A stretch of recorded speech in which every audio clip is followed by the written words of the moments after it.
पिछले भाग में आपने सुना, मैं और मेरी जुड़वा बहन दिया एक ही घर में एक साथ शादी करके एक साथ माँ भी बनी। सब कुछ जैसे किसी फिल्म की तरह खूबसूरत लग रहा था, पर वक्त के साथ मेरे दिल में एक शक जन्म लेने लगा, क्योंकि मेरा बेटा बिल्कुल मेरे देवर जैसा दिखने लगा था। मैंने बात टालने की कोशिश की, मगर सिया की मुस्कान कुछ छिपा रही थी। आखिर ऐसा क्या राज था जिसे सब मुझसे छिपा रहे थे? अब आगे सुबह की ठंडी हवा में जब मैंने अपना सूटकेस उठाया तो ऐसा लग रहा था जैसे हर कदम के साथ मेरे दिल की धड़कन और भारी हो रही हो। माँ के शब्द अब भी मेरे कानों में गूंज रहे थे, सिया अपने दिल को संभालना। मैंने कार की खिड़की से बाहर देखा। सड़कें वही थीं, रास्ते वही, पर आज सब कुछ अलग लग रहा था। घर पहुंची तो अर्जुन दरवाजे पर ही खड़ा था। उसके चेहरे पर हल्की नाराजगी और थकान थी। बिना बताए जाना सही लगा तुम्हें? वो बोला। आवाज में शिकायत थी, लेकिन प्यार भी। मैंने कुछ नहीं कहा, बस इतना बोली, चलो अर्जुन, दिया के घर चलते हैं। वो चौंका। अभी? किस लिए? मैंने उसकी आंखों में देखा। बस चलो। शायद उसने मेरे चेहरे से समझ लिया था कि अब बात टालना मुमकिन नहीं। वो चुपचाप कार की चाबी उठाकर बोला, ठीक है चलो। दिया के घर पहुंचते ही वो दरवाजे पर मिली।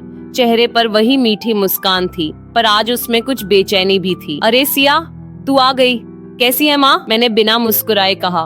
अंदर चल, कुछ जरूरी बात करनी है। वो थोड़ी असहज हुई, पर चुपचाप अंदर आ गई।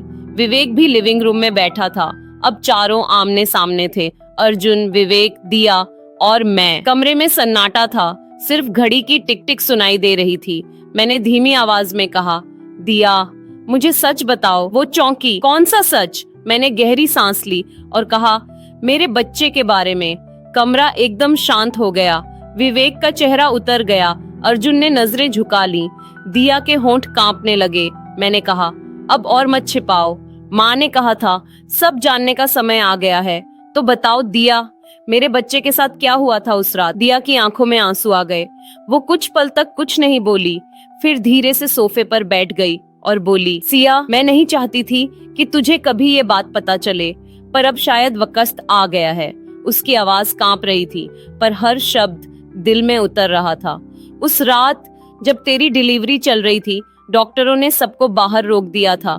तेरी हालत बहुत नाजुक थी और सब डर गए थे। कुछ देर बाद डॉक्टर बाहर आई, उनके हाथ कांप रहे थे। वो बोलते बोलते रुक गई, फिर बोली, डॉक्टर ने कहा सिया का बच्चा नहीं बच पाया। मेरी आंखों से आंसू फूट पड़े। मुझे लगा जैसे जमीन पैरों के नीचे से खिसक गई। क्या क्या कह रही है तू? दिया ने आगे कहा। अर्जुन बेहोश हो गया था। सब सदमे में थे। माँ को भी बताया गया, वो टूट गई। पर तभी मेरी डिलीवरी शुरू हो गई। मैंने कुछ देर बाद 2 बच्चों को जन्म दिया। जुड़वा बच्चे थे, एक बेटी और एक बेटा। वो रोते हुए बोली, सबको बस यही पता चला कि मुझे एक बच्चा हुआ है, मेरी बेटी, क्योंकि मैंने किसी को दूसरा बच्चा दिखाया ही नहीं। मैं पूरी तरह सुन्न हो गई थी। वो बोली, सिया, मैंने अपना एक बच्चा तुझे दे दिया। कमरे में खामोशी फैल गई। अर्जुन के आंसू उसके गालों पर गिर रहे थे। वो बोला, मैंने डॉक्टर से सच सुना तो मेरे होश उड़ गए। मैं नहीं चाहता था कि तुझे कभी ये पता चले। तू ऑपरेशन के बाद होश में नहीं थी और मैं नहीं चाहता था कि तेरी आंख खुलते ही तेरी गोद खाली हो। विवेक ने जोड़ा। मैं और दिया दोनों ने मिलकर यही फैसला लिया। हम जानते थे कि तू ये दर्द नहीं झेल पाएगी। हमारे लिए तो दोनों बच्चे हमारे थे ही। बस फर्क इतना था कि एक तेरा बन गया। मेरा पूरा शरीर कांपने लगा। आंखों से आंसू लगातार बह रहे थे। मैं धीरे से बोली, तो वो मेरा नहीं है? दिया ने झट से मेरा हाथ थाम लिया। नहीं सिया, वो तेरा ही है। तूने उसे जन्म भले न दिया हो, पर तूने उसे हर पल अपनी ममता से सींचा है। वो तेरे आंचल में पला है, तेरी लोरियों में सोया है। खून से नहीं, दिल से जो रिश्ता बनता है वो सबसे सच्चा होता है। मैं रोते हुए उसके गले लग गई। दिया, तूने कैसे कर लिया ये सब? कैसे इतना बड़ा त्याग कर दिया तूने? वो बोली, क्योंकि तू मेरी सिया है। तेरी आंखें खाली देखकर मैं नहीं जी पाती। मुझे पता था कि तेरे लिए माँ बनना सबसे बड़ा सपना था और मैं नहीं चाहती थी कि वो सपना टूट जाए। मेरे लिए दोनों बच्चे जरूरी थे, लेकिन तेरी मुस्कान उससे भी ज्यादा जरूरी थी। अर्जुन पास आकर बोला, सिया, मैं तुझसे माफी चाहता हूँ। मैंने झूठ बोला, लेकिन मजबूर था। हर बार जब तुझे हंसते हुए अयांश के साथ देखता तो लगता शायद यही सही फैसला था। मैंने उसे देखा, फिर दिया और विवेक की ओर देखकर बोला, तुम सबने मिलकर मेरी जिंदगी की सबसे बड़ी तकलीफ को सबसे बड़ी खुशी में बदल दिया। मैंने दिया के आंसू पोंछे। मुझे माफ कर दे, मैंने तुझ पर शक किया। वो मुस्कुराकर बोली, पगली, अगर तू शक नहीं करती तो ये सच कभी सामने नहीं आता। हम दोनों हंसते रोते एक दूसरे से लिपट गईं। उस पल ऐसा लगा जैसे दिल का सारा बोझ उतर गया हो। कुछ दिनों बाद मैंने दिया के घर जाकर उसकी बेटी को गोद में लिया।